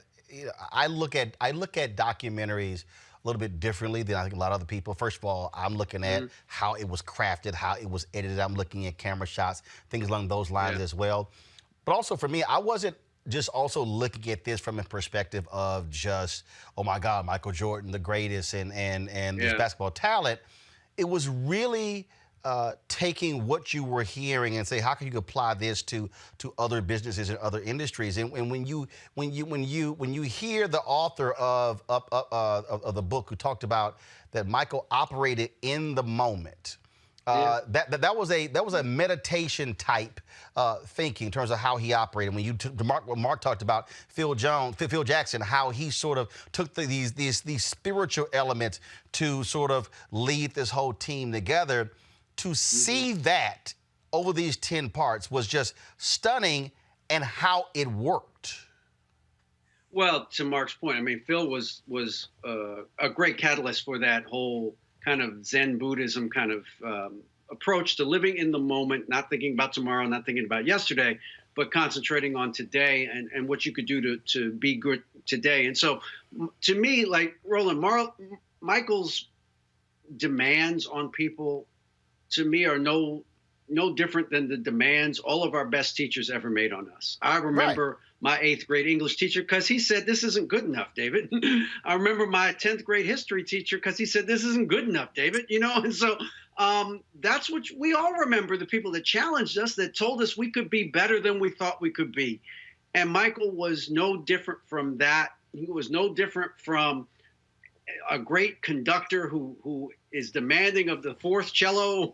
He was no different than Duke Ellington demanding greatness from his orchestra or anybody. So that, to me, is not something that anyone should fear. You should embrace that, because if the best person at what they do for a living sees something or sees enough in you to tell you you can be better than you are, why would you run away from that? I don't understand why you would run away from that. I would think of that as an incredible vote of confidence that they care enough about me. Jimmy Johnson, the great coach of the Cowboys, used to say, worry about me when I don't talk about you, when I don't yell at you, because that means I don't care about you anymore. And that's what the great ones do when they see potential in you. You know, Mark, it was very interesting watching it, because I tweeted a couple of those things out, and as I listened to what folks said about Jordan, and so I think back to places that I've run, and folks are like, "Oh, you're too hard. You know, why are you pushing folks so far?" And as I listen to Jordan, I think with people, and I think the problem is that people go, "Oh, that's cool in sports, but anywhere else." But the reality is, when you are that type of person, you see things totally different than anybody else. And you're trying to. He wanted to win titles, but also I think he was trying to push himself to say, what level can I personally get to that you may not even understand? And some people are perfectly cool saying, I'm gonna be right here. He's like, no. You can actually go here. And if I don't push you there, then we're not gonna get there. And if I don't push you, and then you don't deliver, well, then you can't help me get to the goal that I'm trying to get to. And I think for people to say, Mark, oh, bullying, you were mean and you were just too hard, I guarantee you there's not a single Chicago Bull who don't mind saying, y'all see this ring? Yeah. I don't remember any of his teammates at the time complaining about how much they were pushed by Michael.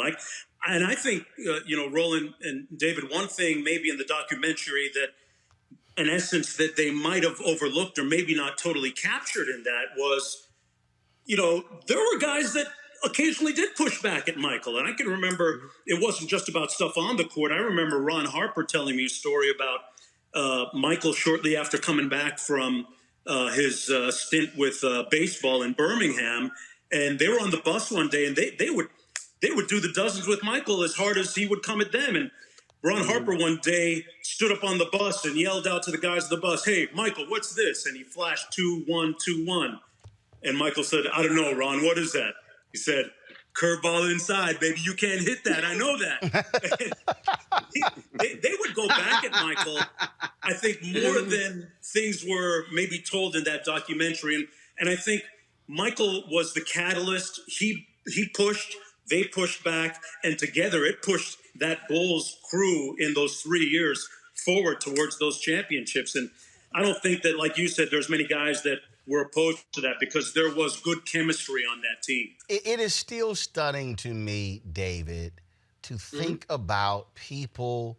I think about Jerry Krause. I think about who are so hell-bent on credit.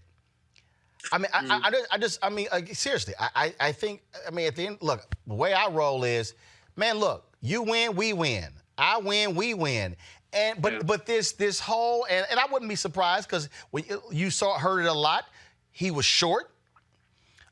Jordan ripped him all the time for being a short dude among giants. And we know about Napoleon complexes.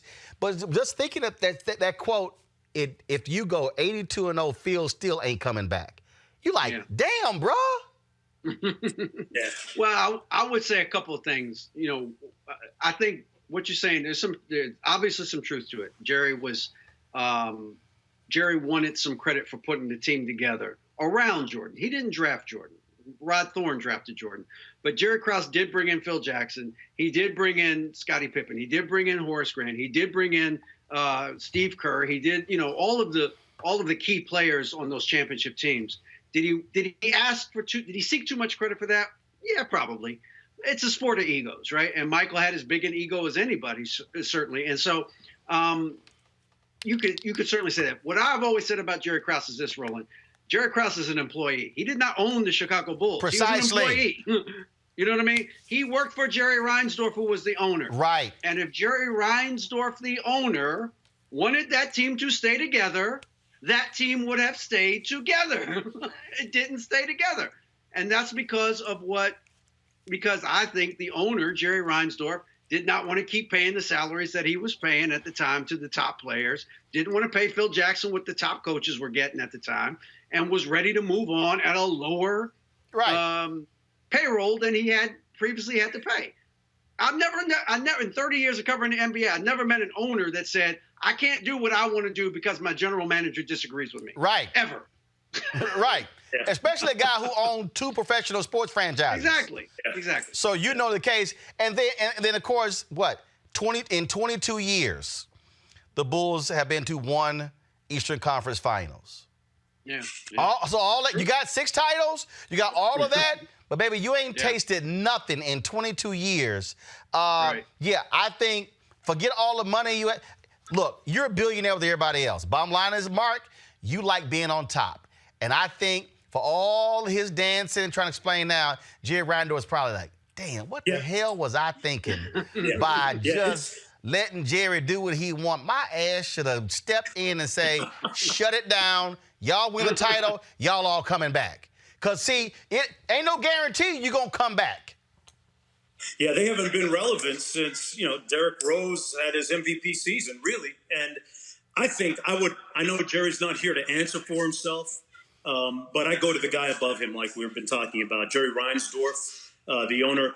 I would call it system failure because, if you're going to be successful sometimes in business or sports, you buy the house and you worry about the mortgage later.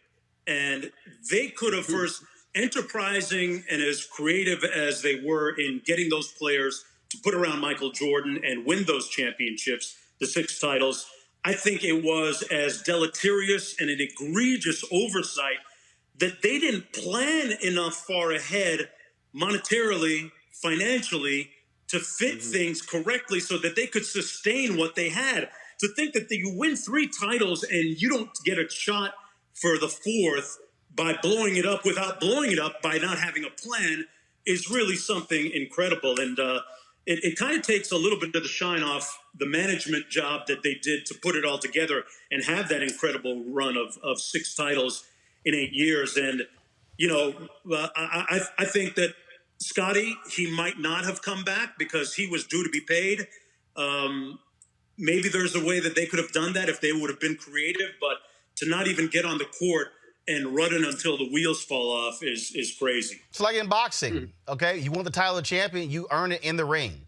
You don't earn it by the sanctioned body just giving it to you. And so I think that's the deal. You wanted to see them win it or lose it on the floor. There were a lot of people who talked about, and Jason Johnson has a piece in the Griot talking about Michael Jordan and activism and things along those lines. And the documentary talked about the whole shoe comment. Republicans buy shoes. He said it was a joke. People wanting Michael Jordan to do all these different things, even as it is today. But what I found to be interesting is that Craig Hodges' voice could have been very interesting in this documentary, and it wasn't. That to have that level of attention, David, focused on Jordan activism, and you not talk to basically the Colin Kaepernick of that team. Yeah. I think was a missing ingredient.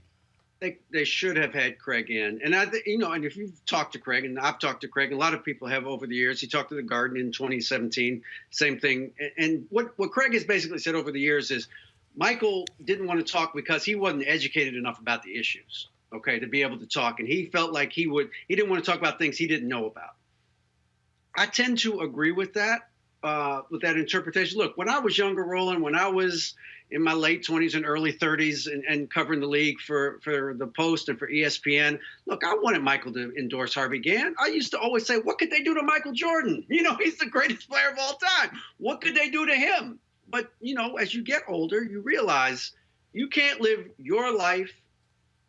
You certainly can't live somebody else's life. Right. So you should just concentrate on living your life.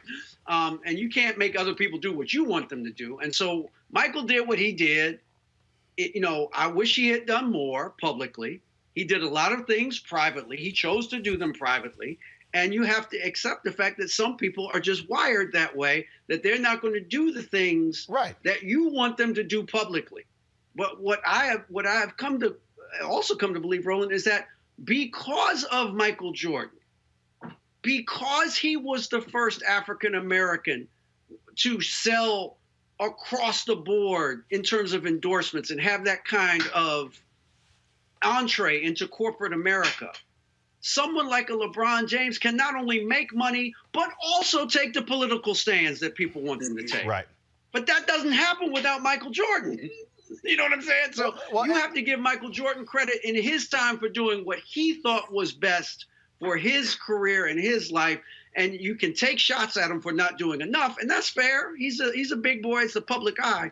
But understand that if Michael Jordan hadn't been there, there'd be no Kobe. There'd be no LeBron James in terms of not just the endorsements, but the ability to do social activism as well. Also, Mark, look, I don't recall Magic Johnson saying a hell of a whole lot during his career on social justice issues. Yeah. I don't. Now, maybe y'all can correct me, but Jordan he was a capitalist too. You know, he got the Magic Johnson theaters too. You know what I'm saying?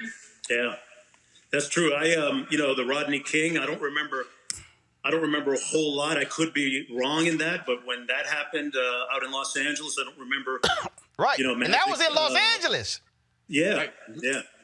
And I don't remember him saying a whole bunch about that. And, looking at Michael's civic activism, it looked a little bit different as a young guy back then. I was a little disappointed, but I understood.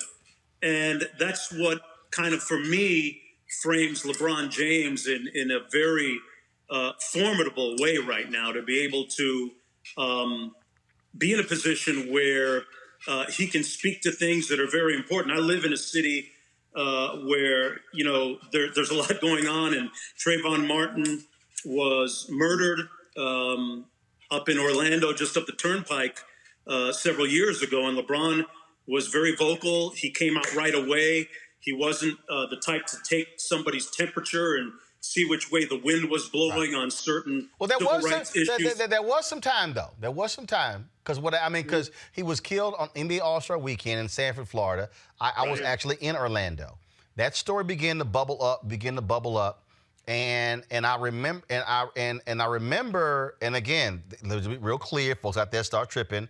I'm not taking credit for anything, but I remember I was one of the folks who were driving on social media, and I was tweeting Dwayne Wade and LeBron directly. And like, yo, because I knew Dwayne, so I was texting him as well. And then I remember after they took the hoodie, I remember Dwayne sending me a tweet saying, Roland, thanks for keeping us abreast and pressing us on these issues. And what happened was, as it began, because I was going, yo, Miami Heat, the kids from Miami, Orlando Magic, what the hell happened near y'all? Neither one of y'all saying jack? What the hell's going on? And then, of course, when they took that photo with the hoodies, just that photo said a hell of a whole lot at that moment. And then you begin to see this thing build and build and build. But to David's point about knowledge, I've experienced this with many professional athletes, many and also entertainers who call me personally and say, hey, Ro, I don't know nothing about this here. Right. I trust you. Give me the 411. Because that's the hard part is when you get somebody who know what the hell they're talking about, who start talking and they make it worse. I think that's part of it is being able to speak comfortably on things with the requisite knowledge. And I think what we see with LeBron now is that he actually is willing. He's evolved to the point where he's willing to do the work, the research, to be able to make a statement. And it's important enough for him to do that. I think with this documentary, and y'all know it because, again, you see how the sausage is made. And I just think for the general public, having no real understanding of how we perceive, we look at a Steve Jobs, we look at someone like that, and I think people, oh man, just these dumb athletes, without realizing, no, the brilliance and the high level. The greatest part was listening to Dennis Rodman describe the basketball spinning and how he was breaking down where the ball was going to go. I'm going to go here, then here, and here, and here. And again, people think, oh man, they're dumb and crazy. No. That takes a high level of intellect to be at that level to study your craft. Yeah, these are guys that, watch dozens of hours of film, hundreds of hours of film over the course of their careers, to be able to speak with authority about, if the ball bounces here, I'm going to do this, or the ball bounces here, I'm going to do that. And Jordan knowing exactly what Brian Russell, the Utah Jazz defender, how he liked to defend up on his toes. So if I give him a head fake, he can't recover.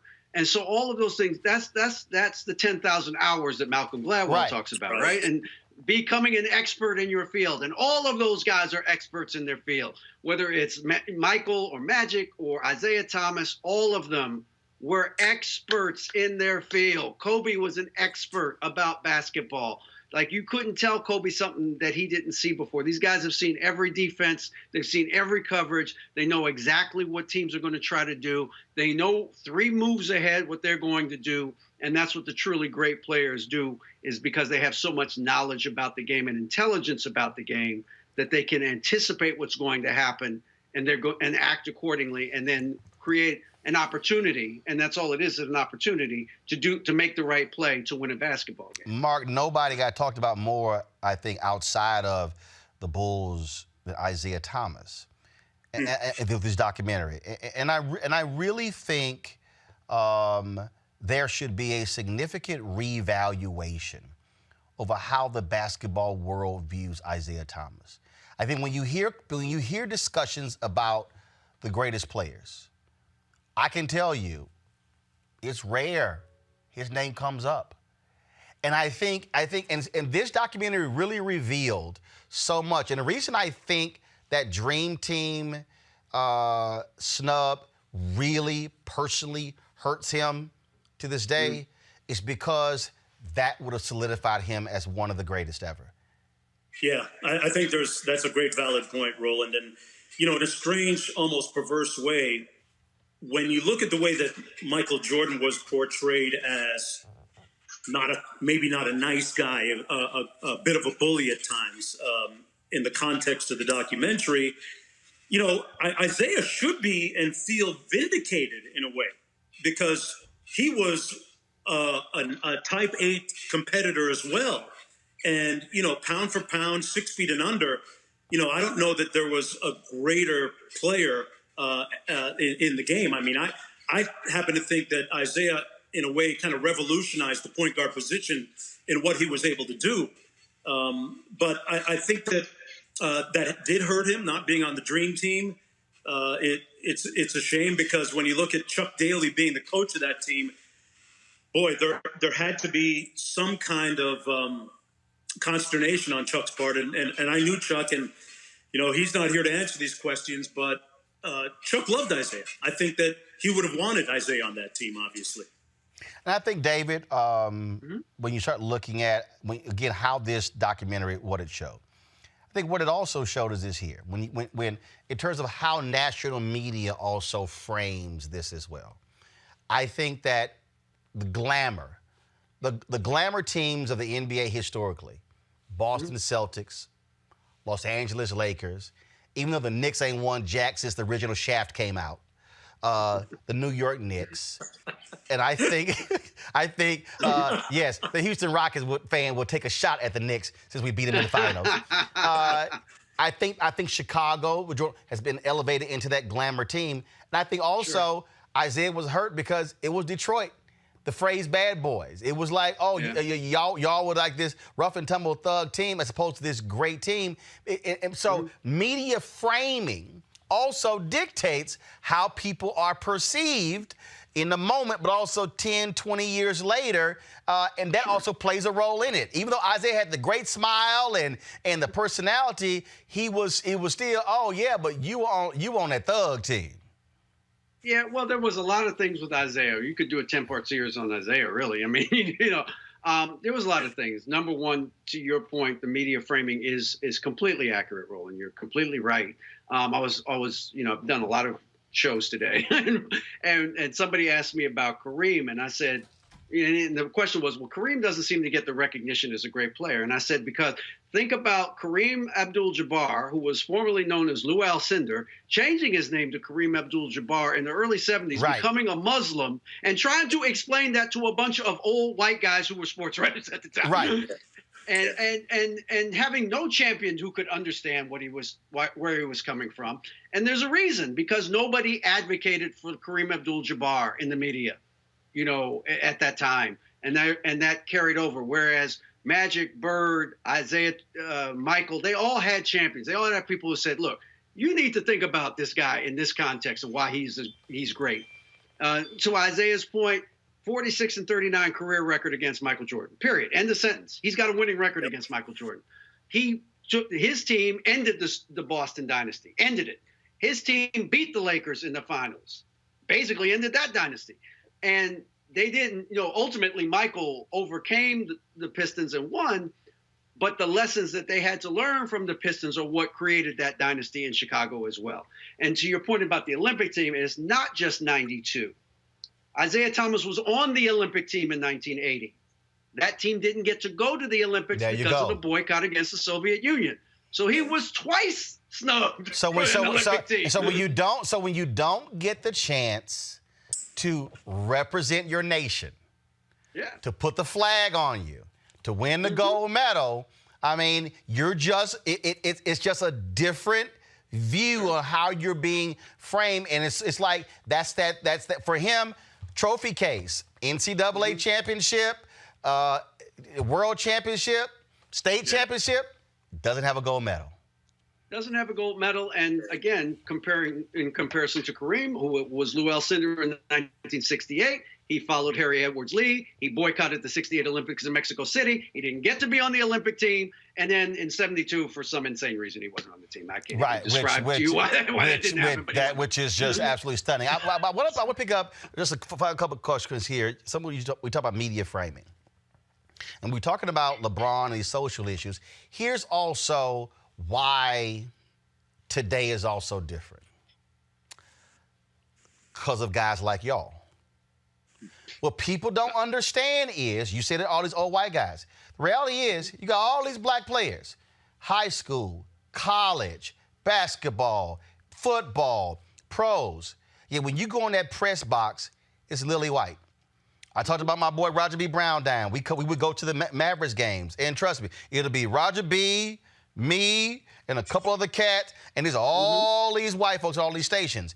And so for a LeBron James today, he has the luxury of there being more black columnists, more African-American announcers, Mark, more African-American reporters. And so he's not having to explain to a whole bunch of white guys, why can't he just shut up and dribble the basketball? Because he's now got brothers who, in meetings, can have his back in news meetings when they're discussing what to cover. Mark, your thoughts on that? Yeah, it's so true. That's keeping it a buck. That's 100 because, you know, I think about some of the production meetings that I'm in where I work and, you know, we'll get off course a little bit and I'll have to bring it back because there's so much nuance in sport, right? I think about, you know, I was covering a game and one of the sideline reporters was asking, geez, he was doing this after he dunked the ball. I said, well, you know, if you've been to the playground, that means he put it on his head. He dunked it. And you know, without different perspectives, without people from different backgrounds that look like me and look like David and yourself, we're missing out on that. I think about the national championship game in college football when Clemson is getting the championship trophy and the Clemson players are up there saying, hey, if you want a coach that isn't all up in your video, your recruiting video, then come to Clemson. And it was a funny moment that was lost on, unfortunately. The white folks had no clue. They didn't know what the hell they were talking about. You know, so, you know, fortunately in the NBA, I think we do a little bit better job than some other sports. But I know that because, like you mentioned, LeBron, Kevin Durant, Steph Curry, because they deal with people who they can sit down with in the interview rooms prior to games and feel comfortable with, and kind of peel that onion back a little bit and be a little bit more revealing, I think that helps the overall product. And they know that they're going to be understood, that none of their mannerisms, none of their nuances are going to be misinterpreted to the negative side of the equation. Then I think we all benefit. David? Yeah, no question about that. You know, it's been since one of my first beat jobs, Roland, was covering Georgetown when I was at the Washington Post.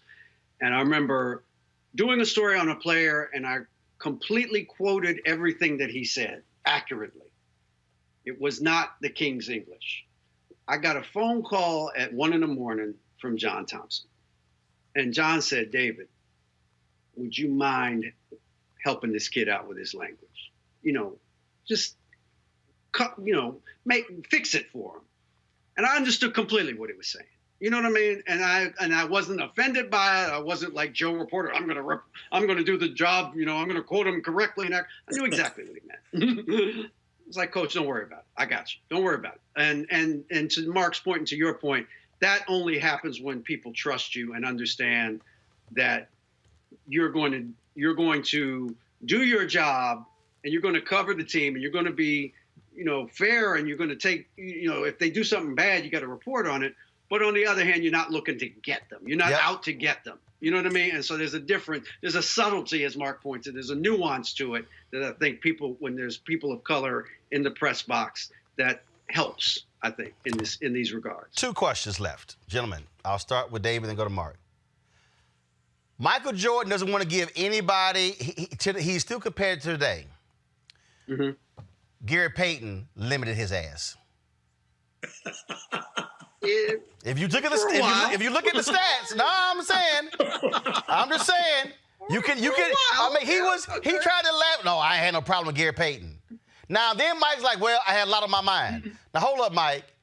You have a lot on your mind the first 3 games or the next six? See, that's my only... See, I get it. You don't want to give anybody an edge, but Gary Payton...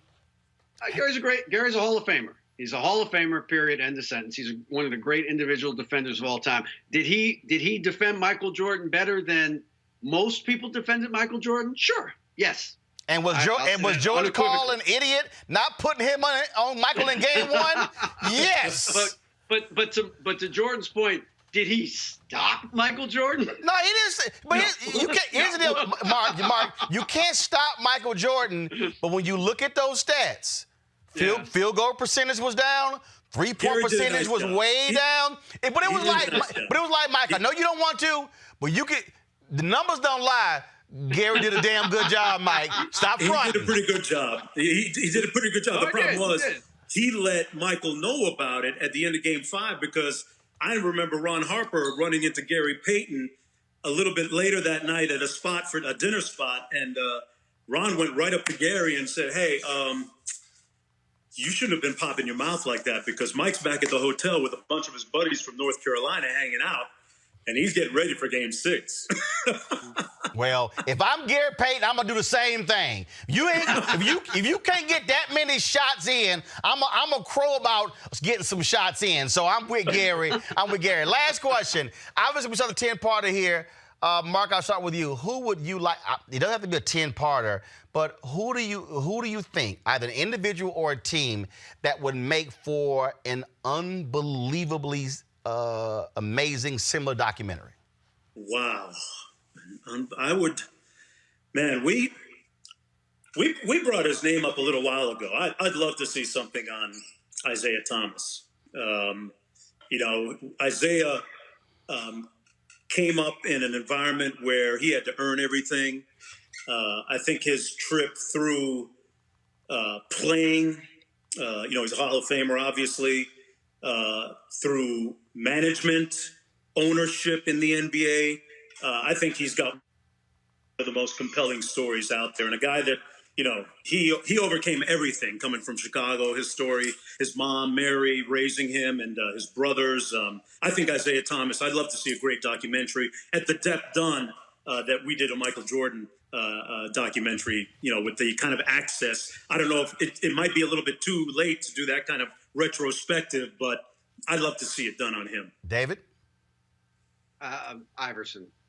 Iverson to me is, I think Allen is one of the most important figures in the last 20, 25 years of sports, not just the NBA. Allen introduced a completely different dynamic to team sports. He not just in terms of his play, but in terms of the cultural significance, the way he looked, the ink, all of those things.